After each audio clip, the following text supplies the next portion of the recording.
ఏమైంది? ఎందుకు ఇక్కడ కలవాలని పిలిచావు? ఎదురుగా మాట్లాడాల్సిన విషయం, అందులోనూ పర్సనల్. అందుకే ఆఫీస్లోనూ ఫోన్లలోనూ ఎందుకని ఇక్కడికి రమ్మన్నాను. దేని గురించి మాట్లాడాలి? నేనొక నిర్ణయం తీసుకున్నాను. ఏంటది?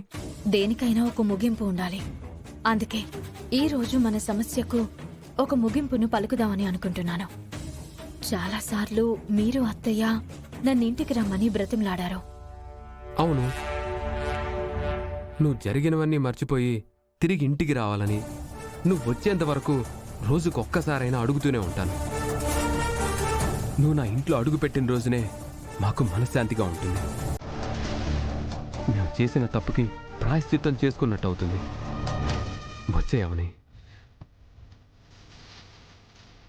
ప్లీజ్.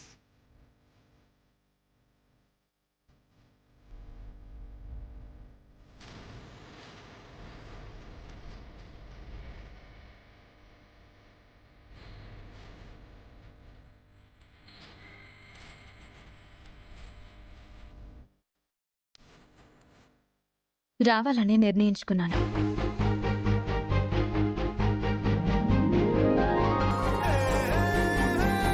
ఆ నిర్ణయంను చెప్పడానికే పిలిచాను. నిజంగానా? ఇలాంటి విషయాల్లో అబద్ధాలు, హాస్యాలు ఉండవు. Thank you Avani, thank you so much. ఈ విషయం అత్తయ్యకి చెప్పండి. చెప్పాల్సిన అవసరం కూడా లేదు. ఎందుకంటే నీ రాక కోసం అమ్మా నాన్నలు ఎంతో ఆశగా ఎదురు చూస్తున్నారనే విషయం నీకు తెలియంది కాదు. వాళ్ళకు నువ్వంటే ఎంత ఇష్టమో కూడా నీకు తెలియంది కాదు. నువ్వు తిరిగి ఆ ఇంట్లో అడుగు పెడితే ఇద్దరూ సంతోషపడతారు. మిగిలిన వాళ్ళందరూ కుళ్ళుకుంటారు. మిగిలిన వాళ్ళతో నాకు సంబంధం లేదు, వారితో నాకు అనవసరం. నేను వస్తాను, కానీ నేను అక్కడికి వచ్చిన తర్వాత నాకు అన్ని విషయాల్లోనూ మీరు అండగా ఉంటారని మాటివ్వాలి. నువ్వు మమ్మల్ని ఎప్పుడు క్షమిస్తావా, ఎప్పుడు మనసు మార్చుకుంటావా అని ఎదురు చూస్తున్నావు.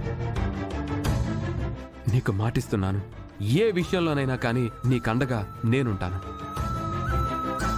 ఈసారి ఆ ఇంటి నుంచి నువ్వు బయటికి రావాల్సిన పరిస్థితిని నేను రానివ్వను. అలా ఏదైనా వస్తే నీతో పాటు నేను కూడా బయటకు వచ్చేస్తానని మాటిస్తున్నాను. మాట తప్పరు కదా? తప్పను. అయితే నా కోసం ఒక పని చేస్తారా? ఏం చేయడానికైనా నేను రెడీ. ఏం చేయమంటావో చెప్పు.